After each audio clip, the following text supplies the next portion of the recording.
Hello, ladies and gentlemen, and welcome to another episode of Top Rope Takes. I'm Jason, alongside my good buddy Willie Thrill, and you are in for a historic episode. Mark it down, March 2nd. We are just almost 24 hours removed from one of the watershed moments in the history of pro wrestling, and we're going to break it all down through 40 through the course of this episode. But first, I got to check in with my good friend Will. Will, how you doing, buddy?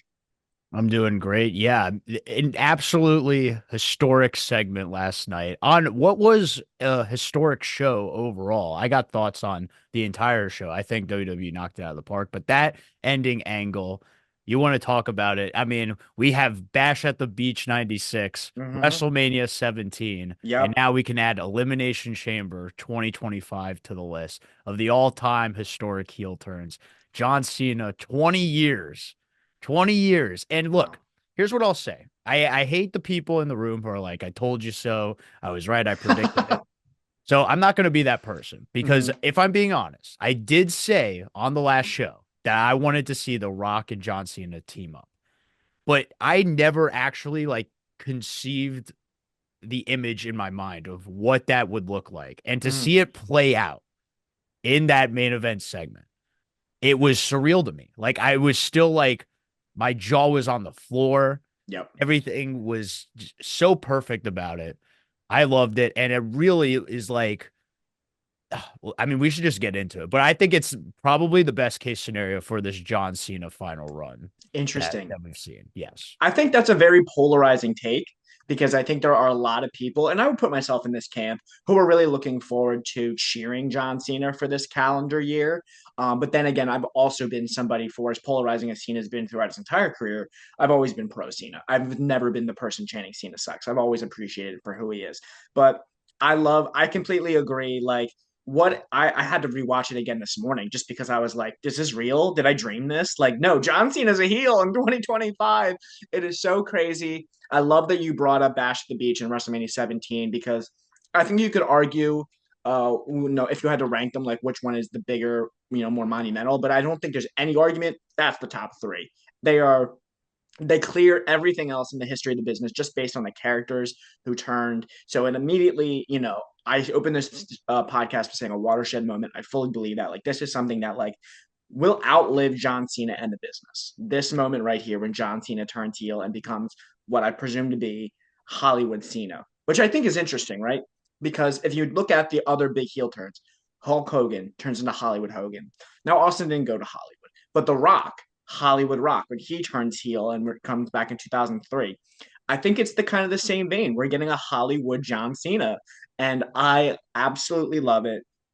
As far as the segment itself, I thought it was perfect. It was I just the look that John Cena gave The Rock while he's hugging Cody Rhodes, and I've seen this online now, like the picture of like babyface John Cena in the chamber, and then fast forward like 30 minutes later and heel John Cena, like he just Yeah. like embodied like just total different energy. It was incredible. I really even when you brought this up on the podcast last week, I was like, so other people have brought it up to me too. And I'm like, yeah, they could do that. And that would be great for a portion of the audience. But I was like, I really don't think they're going to pull that trigger, especially on his last run for a calendar year. Like, they're really going to have him booed for this calendar year. But now that we're in it, man, it is so interesting.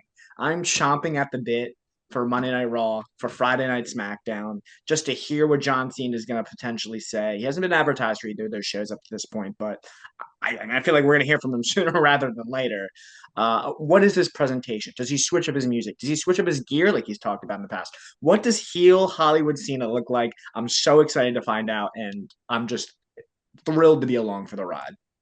Yeah, and I want to touch on something because you did say like multiple times, this is John Cena's last run. Do they really want him to be booed? And my strongest argument always for doing this heel turn now was this is the final ride for John Cena. So this is right now the only opportunity you can get to do this heel turn.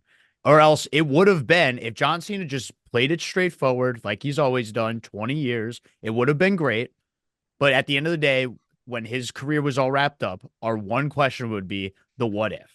What if John Cena had turned heel? And I think it's so fitting for his final run that we finally just get to see the Hmm. fantasy become reality. The Hmm. what if becoming the real storyline that has taken place in front of us with not only John Cena turning heel, but aligning himself with The Rock. I think we should just can we do a quick play by play of what Absolutely. went down because John Cena wins the chamber. And when John Cena wins the chamber, we'll go more in depth on the chamber match, but I just wanted to make note of the end because the end was Seth Rollins curb stomping CM Punk and John Cena without hesitation pulling CM Punk in the ring for one of the like most locked in STFs you'll He ever wanted that see. one. There was no daylight in that freaking Yeah. window. Yeah. Look, he had it tight.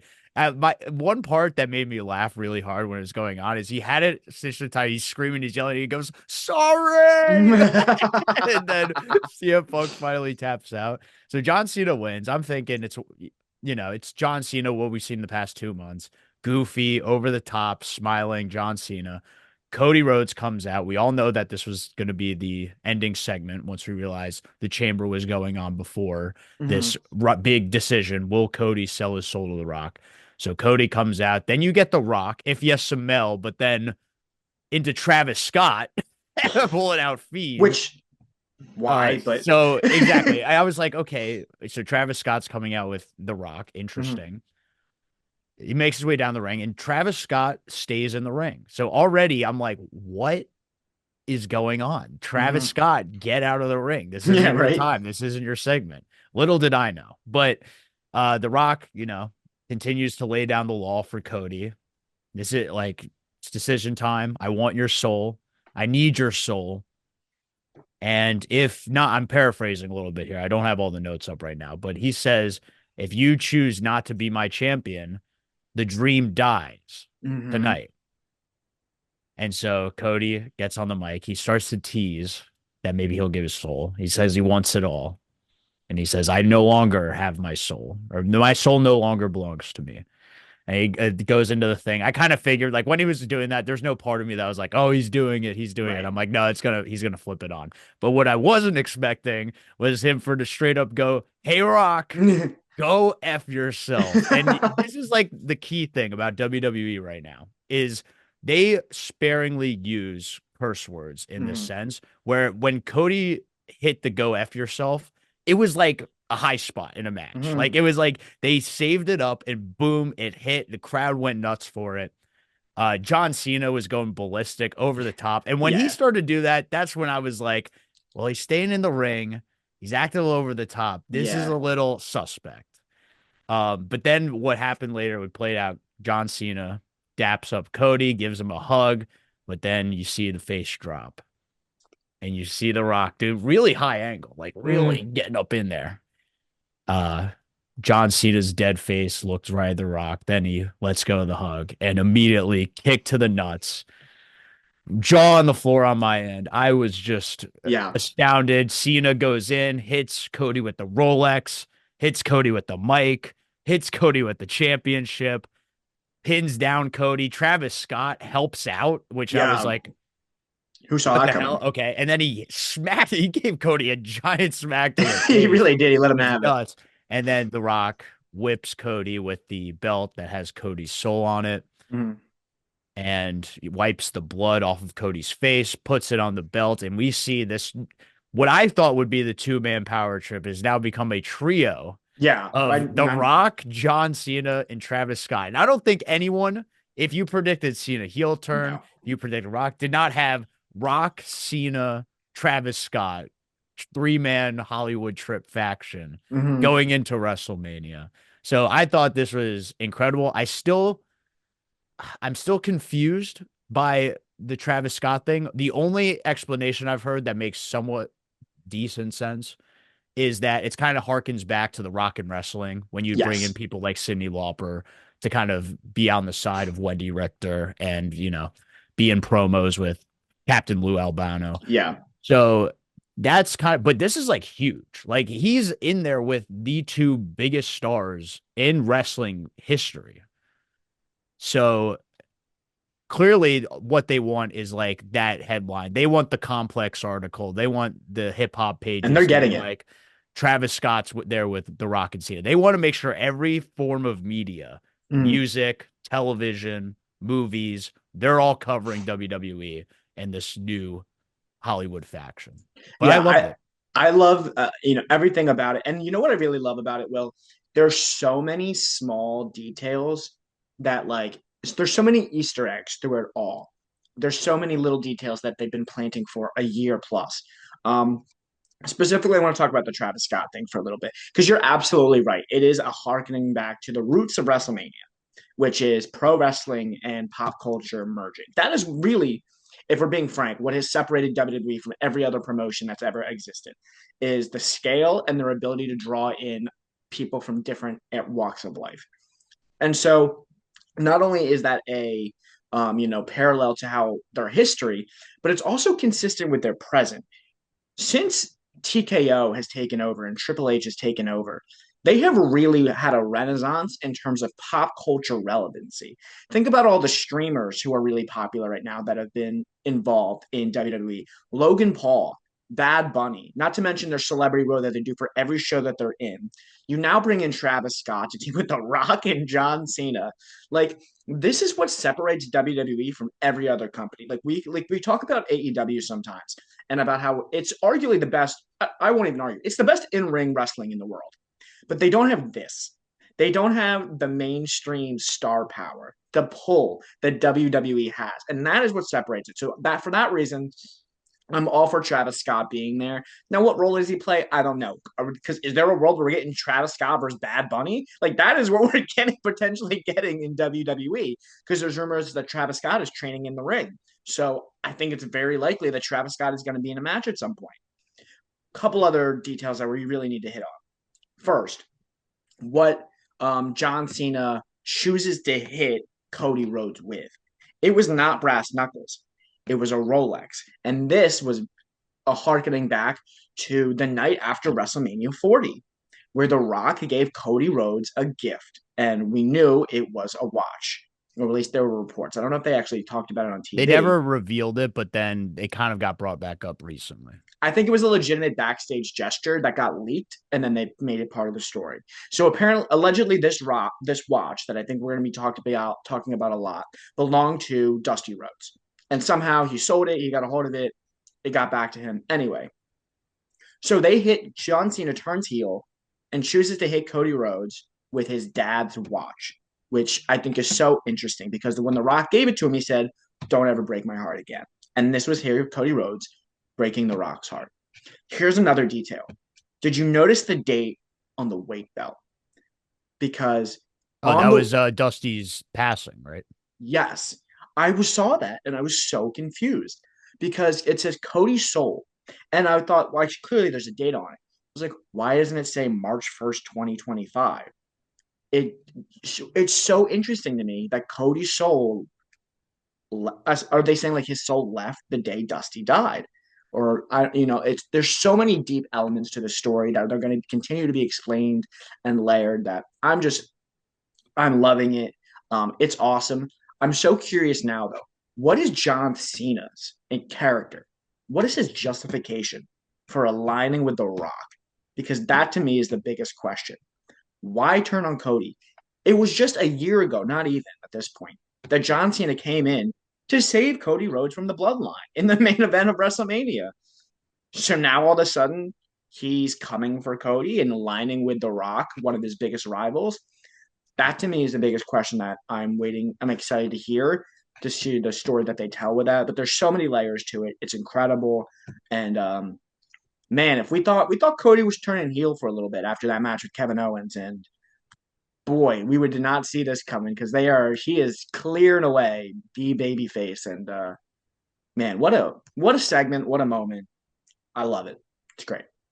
Yeah, but I do think I'll touch on a couple things that you mentioned there with just immediately going about the Kevin Owens thing. I do think with these continuous things happening to Cody, it is just going to continue to bring an edge out of him more and Mm, more to the point where at any point you could justify a Cody Rhodes heel turn way down the line yeah. with all of these things that have happened to him during his championship run. But now with John Cena being an ultimate bad guy, I don't think it's a thing that happens anytime soon. let's talk about Easter eggs. Are Mm. you into the camp that they've had this known since Bad Blood? And when The Rock did the 1, 2, 3, he was referring to the hustle, Ooh, loyalty, and respect. what else could he be referring to though? And what was another interesting thing that caught my eye Mm. was he did the 3 at Bad Blood. And when he did the slit, he went 2. So people have theorized he went 3. Cena is included. Now there's 2. Is there more people coming along in this faction? Are there 2 more names that are going to be in the Hollywood faction? Can I Who throw knows? a But that's what I love about all yeah. like the little gestures and stuff. We even speculated last year when The Rock did the point and he had the thumb out. Like people would speculate about that. But that's Mm. like the little details I love kind of breaking down. Yeah. I want to give a top rope take. Okay. Okay. Now, I want to be very clear. I don't think this is likely, but man, how crazy would it be? I talked a couple minutes ago on this podcast about a couple of people in wrestling history who have turned heel and gone Hollywood.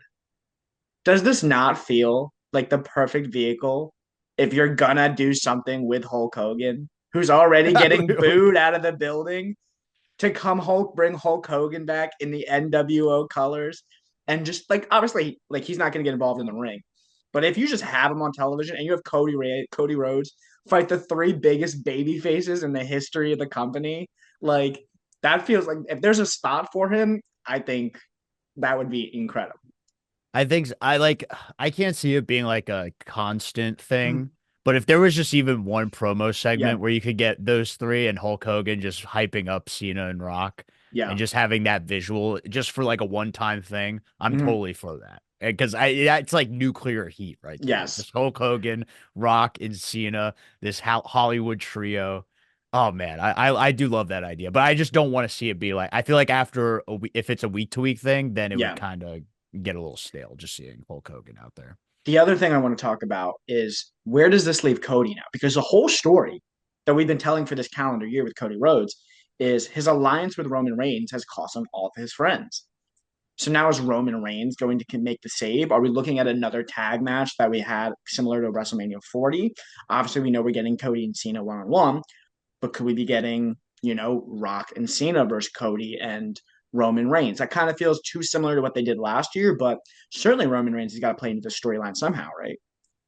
Sure. Or I even like the idea of CM Punk being the one to come to Cody's aid. And we get kind of Cody and Punk Mm-hmm. versus Rock and Cena. Because I think that would actually, like Cody, Punk has made it clear that he's still friends with Cody.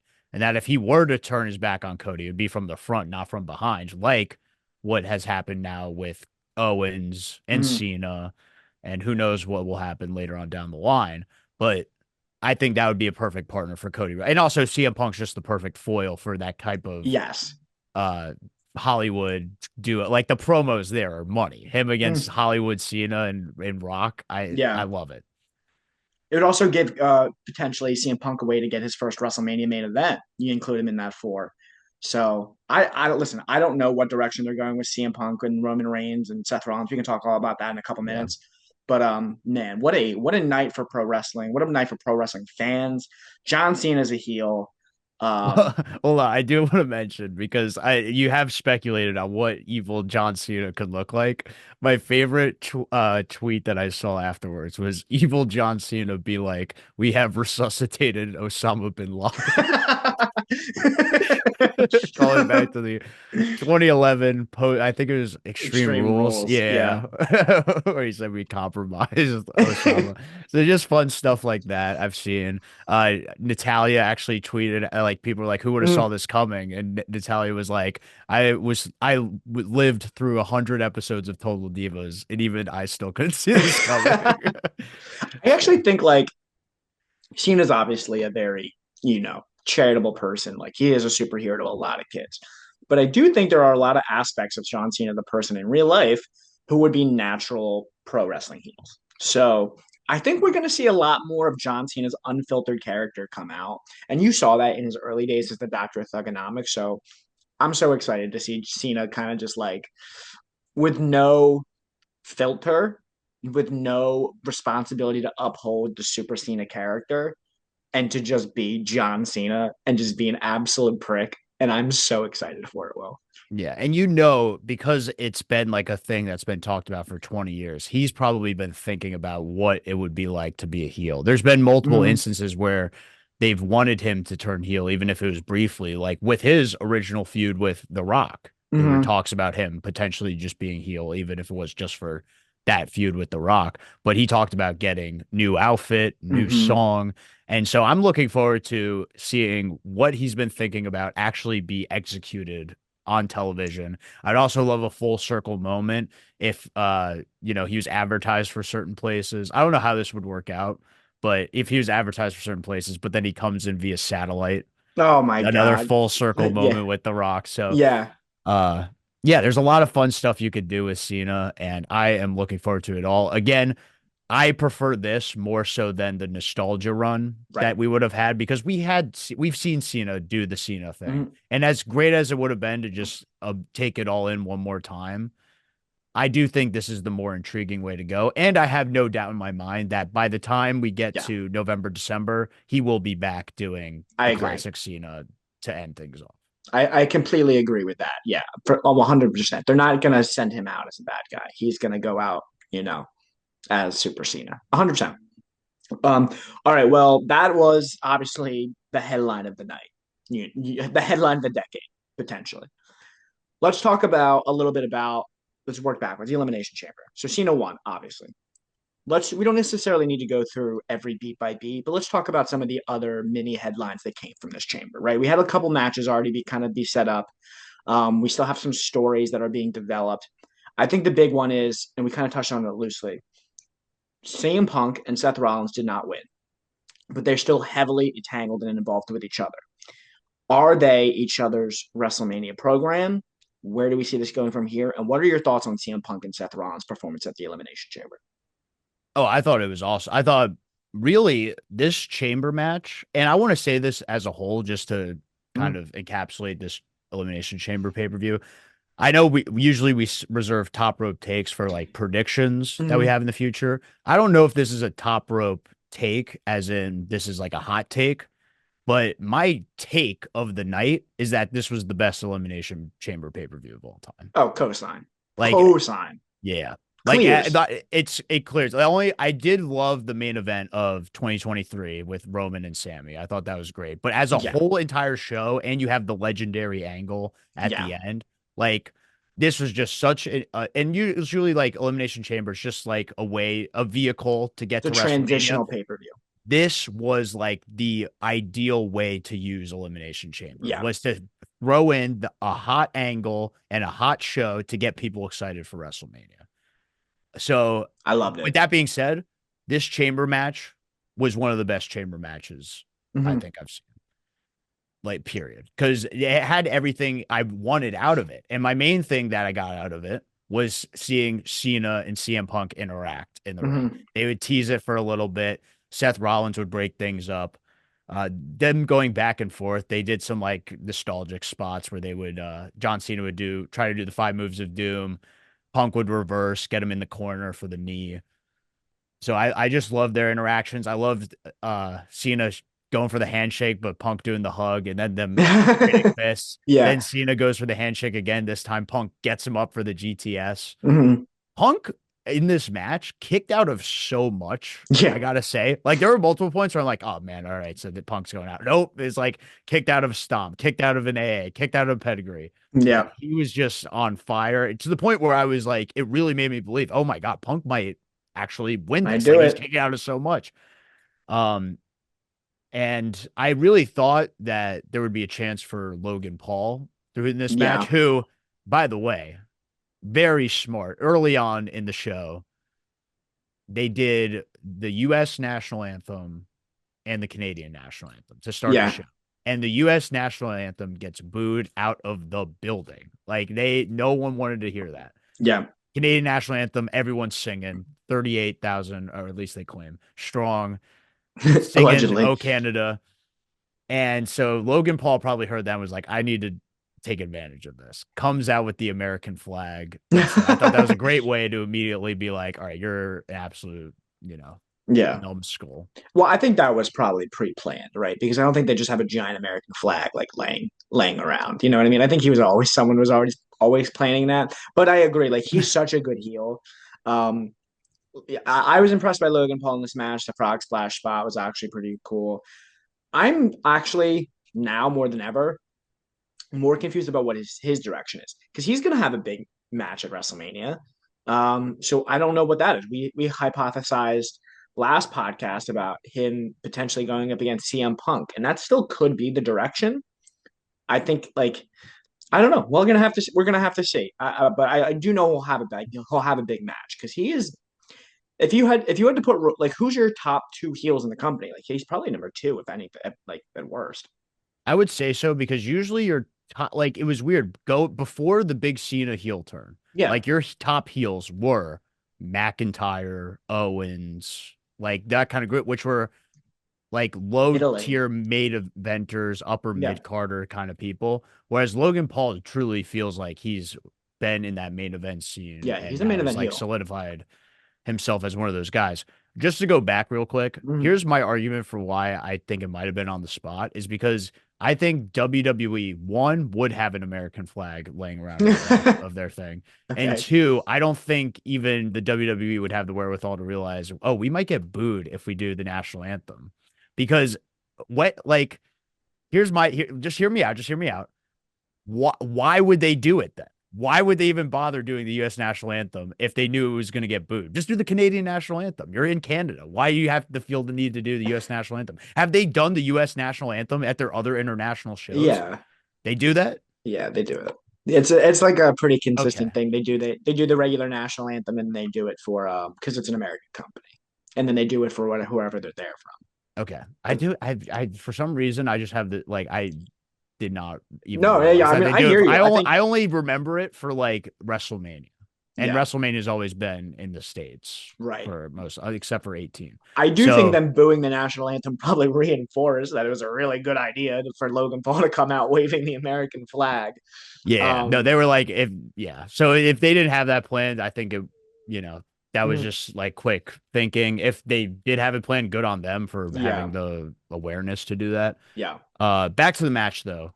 Uh, Drew McIntyre gets screwed again, Damian Priest. So I think mhm, that's kind of we figured that out, locked and that's in. really the only thing to note out of those two in this match. I thought Yeah, Drew still had a good performance. He was still like in the face of Punk when he needed to be. yeah.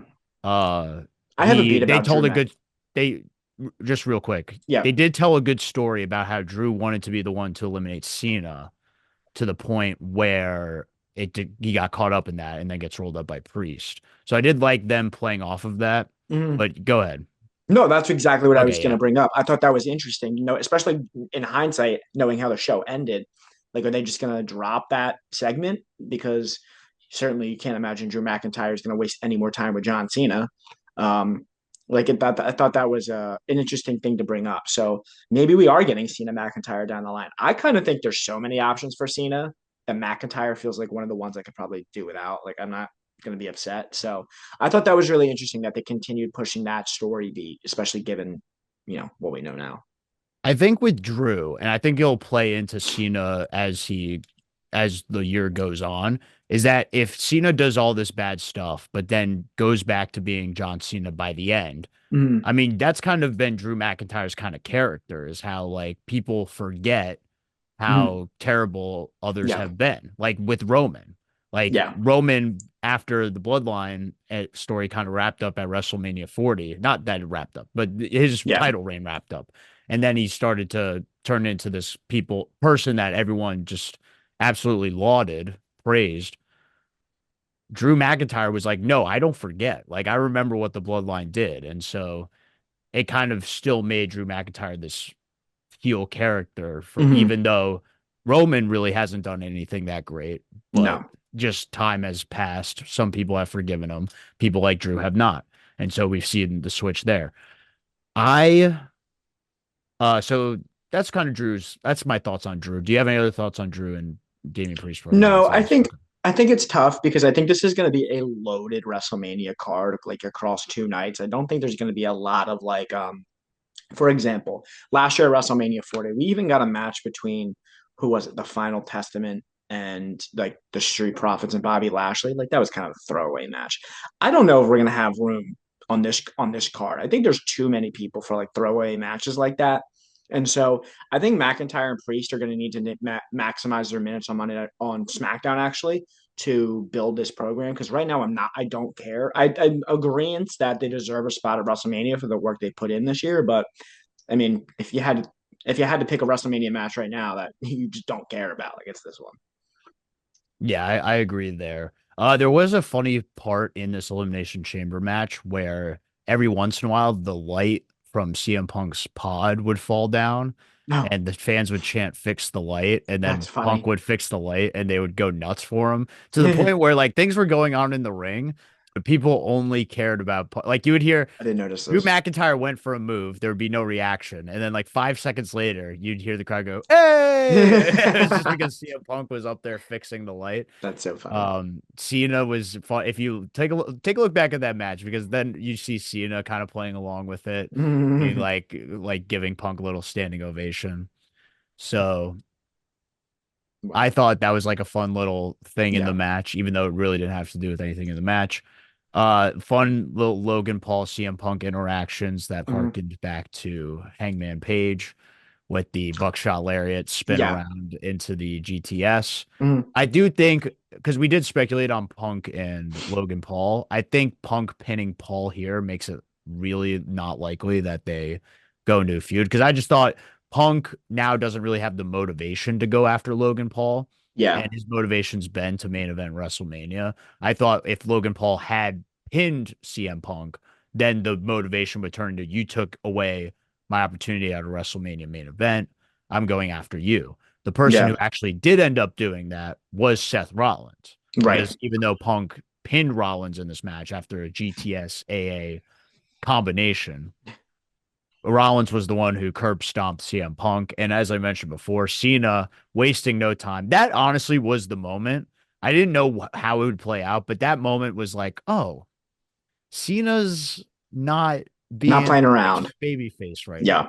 And even though he did the corny sorry at the end, Mm. I was still like, I don't know, like Cena is being weird right now, being a little weird, and then it Mm. ended up actually Yeah. culminating into something, which I do appreciate. And also, Mhm. just to go back to the scene, I know we kind of wrapped up talking about it. I did love the dichotomy of goofy over the top Cena versus the heel turn. And it Yeah. made what I loved about that whole thing was that Cena being over the top actually played into something later on. If this whole run was just Cena being, oh, hey, Right. what do, Yeah. hustle Yeah. Yeah. loyalty, Yeah. respect, one last ride Yeah. for 10 to 12 months, I would have been like, Gotten this is stale. fun, but yeah, nah, this is not really what I'm into right now.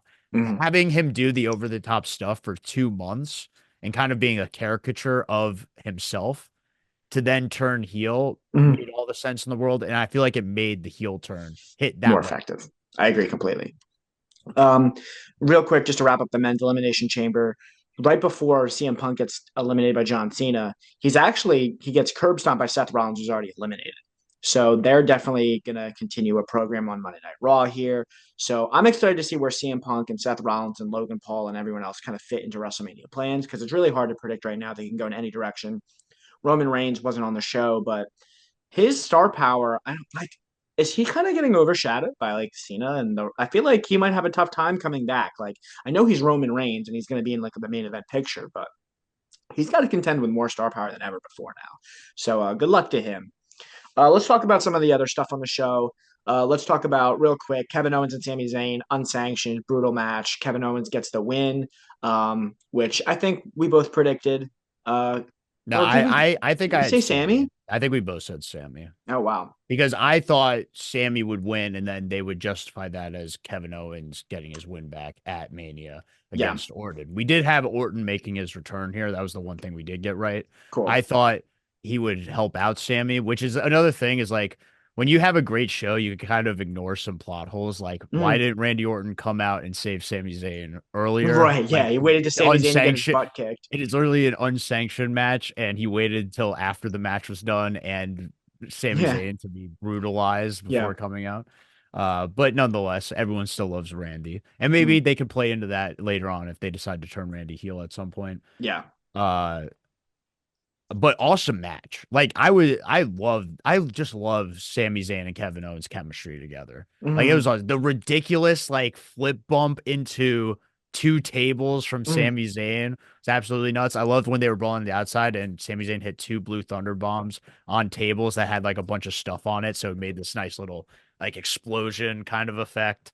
The barbed wire steel chair I thought was a fun little thing to throw in the match.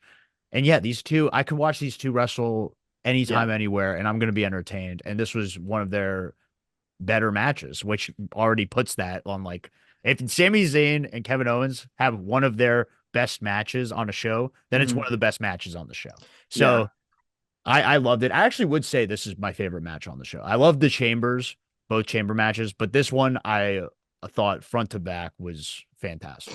Yeah, it was really great. That A&E episode of Rivals is gonna slap when they do that in a couple of years. KO and Oh Sami yeah, Zayn.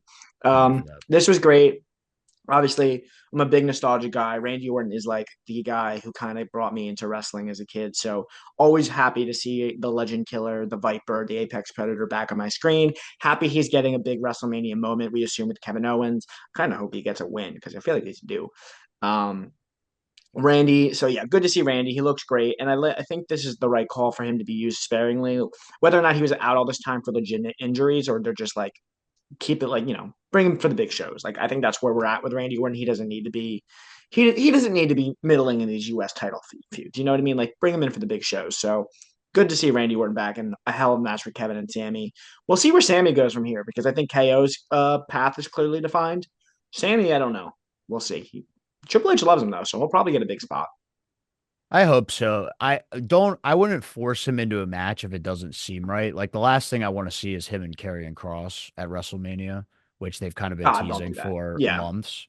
I would rather see him play a part in the Kevin Owens Randy Orton storyline, Mhm. and then it culminated into something at WrestleMania where Yeah. either maybe he sides with Kevin Owens or he teases siding with Kevin Owens and ends up helping Randy Orton win or something like that. Uh, so yeah, that's where I would go with Sami Zayn, or if they decide to go multi-man Intercontinental Championship, throw him in there I because think that's most likely. he's always a fun person to have in that match. Yeah. So great stuff from them. A couple other things to talk about here. So we had a women's tag team match. We had Nia Jax and Candice LeRae versus the team of Tiffany Stratton and Trish Stratus. Trish Stratus celebrating her 25th anniversary in pro wrestling and looks as good, if not better, than all the current women on the roster. They put in a great performance. Babyfaces got the win there, and it was a great moment. And I was actually surprised not to see Charlotte, but I am excited for Tiffany and Charlotte. I will say I think that'll be a great match at WrestleMania. Yeah, I think you just wanted to have a nice moment at the end there. Mm, I felt like with what happened in all four of these matches, just having like the baby face either win or have a baby face standing tall at the end where when it comes to like Randy Orton coming out. I think that was the way to go. And just have a nice moment. Tiffany Stratton and Trish Stratus together. Good for Tiffany Stratton to be yeah. teaming with Trish Stratus in her hometown. Just another way to kind of get her over as a babyface champion. I would be So into like a long, like a not a full time, but like I'd be open to like a couple months of like Tiffy and Trishy is like a legitimate tag team to go after like the women's tag titles. I think that would be interesting if that's a post WrestleMania thing because we're gonna get Tiffy versus Trishy one on one at some point. sure, yeah. And I think that would be a great direction for her. Do the tag, do the one-on-one. And I am looking forward to Tiffany and Charlotte Flair, but I do want to see them kind of ramp up the storyline in Yeah. the coming weeks. I want to see what that kind of looks like. Yeah, and I think they will because, like, even like Triple H said, is I feel like we're on the road to WrestleMania now. I think they were slow climbing it, but now I fully expect SmackDown, which I will be at. So I'll give a full report. Let's go. I think it's going to be a big one. I'm excited. I think it's going to be a big episode. But that was a great match by the ladies, Tiffany and Trishy. So excited to see what they do there. Okay, this brings us to our last thing of the night: the women's Elimination Chamber match that actually ended up kicking off the show. We have to start. If we have to start, we have to start at the beginning of this match because we got a hot angle right off the top of the show. The Women's Elimination Chamber match starts, and we are starting off with Liv Morgan versus Naomi. And before these ladies can even lock up Will, we get the return of the Storm, Jade Cargill. And Will, she does not look very happy. There have been speculation for months that Jade Cargill was taken out by the team of Liv Morgan and Raquel Rodriguez. So we assume that Jade Cargill is going to come down and get her revenge and attack Liv Morgan for taking her out, for putting her on the shelf for so many months. Liv is petrified, but it's not Liv Morgan who Jade Cargill wants. No, it is Jade Cargill who wants Naomi. She goes right after her, takes her out, brutalizes her. This is how we kick off the show. She's throwing Naomi through these panels of the pod. Naomi eventually has to get stretchered out of the match and cannot compete, is immediately eliminated. What are your thoughts on Jade Cargill returning and attacking Naomi? I thought this was great. And what I did love about this when this show is all said and done was that you could look back and be like, well, because of the main event angle, something like this could easily get lost in the shuffle. But what I love seeing was online people still speculating about this storyline because one thing they did, which I think was great, was during the break, like during Jade Cargill beating up Naomi, you saw Bianca Belair have an absolute breakdown in her pod. Yeah. And people were even going back and watching the video of when Jade was coming to the ring and they saw Naomi look at Bianca Belair. And like, what was the look? Was Naomi like, oh no, I think we're good. I think there was enough evidence to cover it up. She looks like she's going after Liv. And so I'm curious to see with, especially with Bianca Belair, when it's all said and done, winning this thing, where her involvement lies in this storyline. I think to start, we're going to get like Jade and Naomi, but was Bianca in on it too? Right. Was Naomi the one who attacked Jade, but Bianca the one who sent Naomi to do it? Right. Puppet master stuff. Exactly. I did it I for the EST. I did it for Bianca. Um, that's really interesting. I don't know because I think Bianca is one of their true like baby faces that like I don't see them turning her anytime soon. So I would be real. I mean, granted, I say that right after John Cena was turned I heel, was but about to say, like, we literally, the ultimate cannot turn this guy I heel. recognize this. Bianca Belair hasn't had a 20-year career though. We got to build her up before it's a big deal. You Well, know? hold on now, because why, like, with John Cena, why were they able to do that? Because they have a bigger face in Cody Rhodes. Right. Who is Bianca Belair going up against? The biggest babyface Yes. women's star that they have right now, Rhea Yeah. Ripley. So if they wanted to do it, they would have no problem. The only argument I would say against it is that you're literally doing the same thing in your men's division. Yes. But Yeah. I wouldn't have a problem with it if that was a big reveal. And I think Jade Cargill is just as strong of a babyface now. She got a Yeah. great reaction coming out to She's this money. Toronto She's crowd. money. Yeah, I'm excited for Bianca. She obviously ends up winning this match, her second Elimination Chamber win. She will go to main event WrestleMania against either Rhea Ripley or Io Sky. They will face off on Monday night for the women's title. Io Sky, man, like I think we talked about this. I was so surprised she lost a qualifying match. I thought for sure she'd be in this match. So this makes me feel like they have bigger plans. We're gonna find out on Raw what the next chapter to this story is, but I would not be shocked if this ends up being a triple threat at WrestleMania. How do you feel about that? I think so with the tease at the end, having Io Sky be in there, Mm-hmm. I think was a good little note. But I also do think the money match is Bianca, Ripley Bianca one on one. yeah, Now, just talk about some spots in this match. I thought like our picks was Roxanne. Man, were we off? Like yeah, she was out quickly. Like I looked away and looked back. I'm like, wait, did Roxanne get eliminated? Like I couldn't yeah. believe it.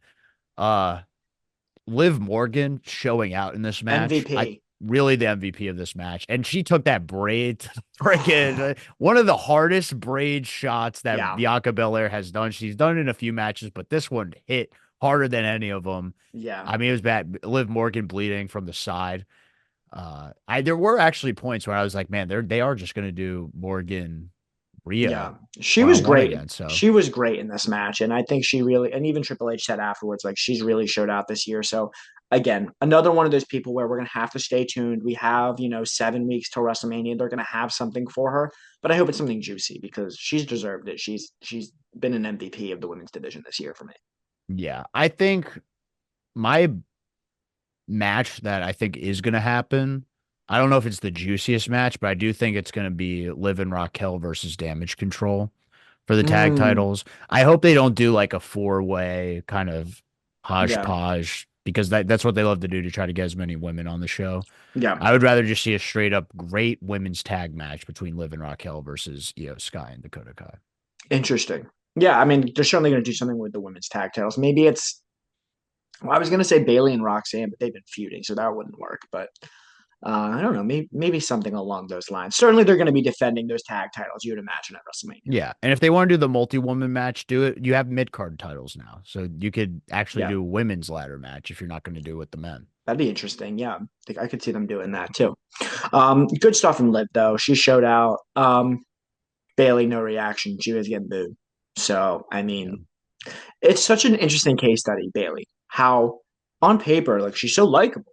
Everyone, no one dislikes Bailey, but she's really just apathetic. They're just like, we don't dislike you, but we also like she just has always struggled to really connect with the crowd, except for her initial run as the hugger. And I think it's just an interesting because I can't remember many other pro wrestlers who have been Hall of Famers and like just not even polarizing, just kind of apathetic. So she's so interesting to me. Yeah, it's so interesting too because it's funny you mentioned that the hugger was like her most over gimmick. I don't know if it was on the show or if it was just on the pre-show or whatever, but the preview for WWE Evolve, Mm, and they literally have a video package for Smiley Kylie Ray. And I'm like, if they just wanted to do Bailey again, they yeah, already have this person that they could put in as like the hugger version of Bailey yeah, in Kylie Ray.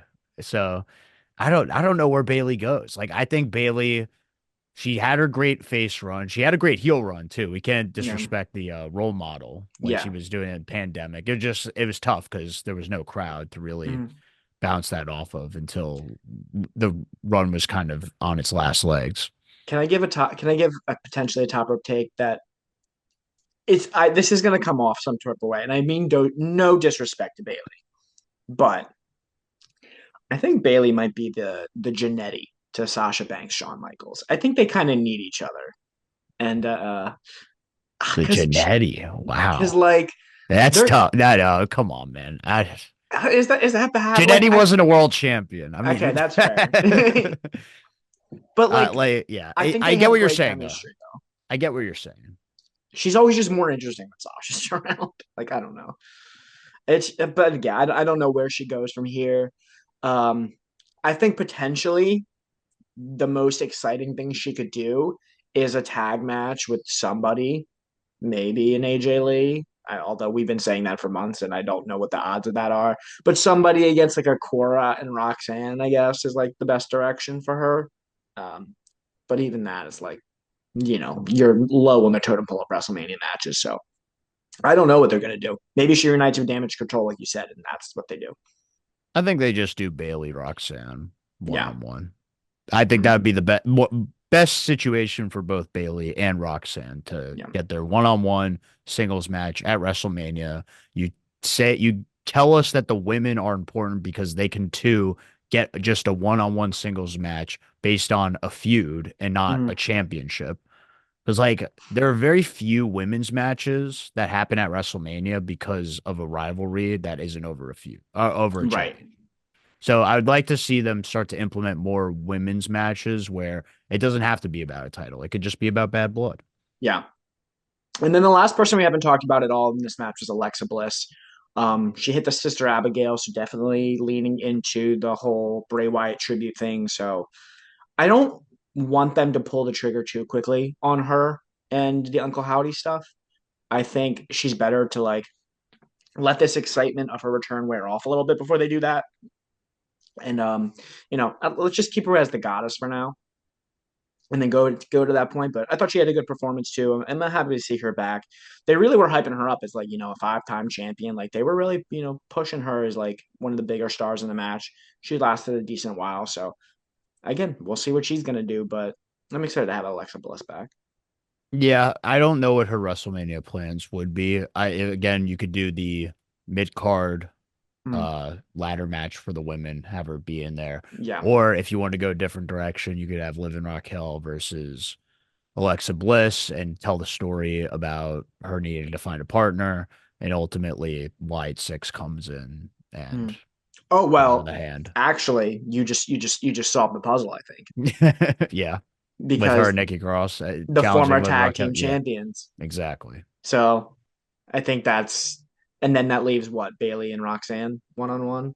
Yeah. I So think that would be it. But I would also, because I still want to see Io Sky at WrestleMania do something. I guess well, I if think they she'll do be at the the triple multi, threat. they'll make it a triple threat. I guess they could do Yeah, that. and Just I don't think make that it too crazy. yeah, I think we That's solved the puzzle right there. okay. I think that feels right. Liv and Raquel versus Nikki and Alexa, and I can then see it honestly. I like because I know I said I don't want to see the Fatal 4-Way women's mm, tag thing. I could totally see it being Liv Raquel, uh, Bliss, and Nikki Cross. You got Damage Control, and then you have Chelsea and Piper Niven as the yeah, fourth team. yeah, I could see that Also too. former tag champ. So Yeah, that's the match. that feels right to me. That So feels like Triple H WrestleMania booking right yeah, there. well, I mean, you love to get as many people as you can on the card, so they Sure, love to. but just make it and just make it compelling. That's all I'm Yeah, saying. Don't make it like we're gonna do this to try to get women on the card. Try to tell a nice story between all of these teams. yeah, and they do love their ladder matches at WrestleMania. That has been a staple of the last couple 20 years or so.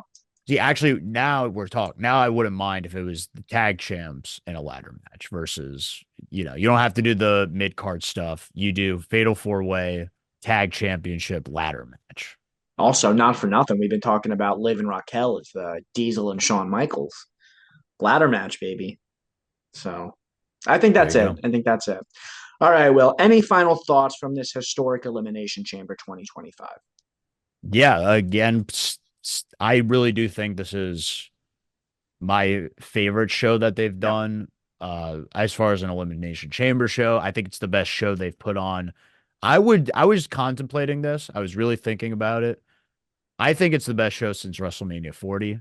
I cosign. actually put this above SummerSlam last year, which I know was amazing. But Mm-hmm. when it's all said and done, there's nothing in SummerSlam from last year that I'm going to go back and watch more than the Cena heel turn. Yeah, Like I'm going to constantly be playing that thing back. And I might even be playing the Cena heel turn back more than anything on WrestleMania 40, if we're being honest. That Cena heel turn is legendary. yeah. You know, it, WrestleMania 40, great feel good moment, but just the shock of that turn it's gonna play in my mind forever. You know what's kind of surprising? I've never gone back and rewatched either of the main events from WrestleMania 40 on like the broadcast version because I was Okay. there, so I saw it live. Oh But yeah, yeah. Okay. I've never watched like the actual like with commentary and everything. Oh, that's crazy. Maybe I'll do that tonight. You should definitely should. I always go back if I want like a fun watch, I'll go Yeah, back and watch the last 10 minutes of it. yeah, yeah. I mean, I've Like seen is like the YouTube clips, but like yeah, the last 10 minutes is really all you need to see. Once they start, when mm, I think Jey Uso, once he comes out, then mm. start from Oh there yeah, and and go. And that's a core memory for me. maybe you'll catch some Easter eggs there. Maybe there's some things that were planted there that we Yeah. could take a look back and Mhm. see on this road to WrestleMania. Well, it is the road to WrestleMania is here. It is officially into high gear, a historic elimination chamber, and we are just getting started. So, thank you guys so much for listening. We will be back next week after Monday Night Raw and SmackDown, where I'm sure we will have more things revealed, more layers to every story, more questions answered, and a hell of a lot more to talk about. We are not going anywhere. We are just ramping up here on the road to WrestleMania. So, thank you so much for sticking with us. Make sure to follow us on all our socials if you're not already at Top Rope Take, Real Top Rope Takes on Instagram.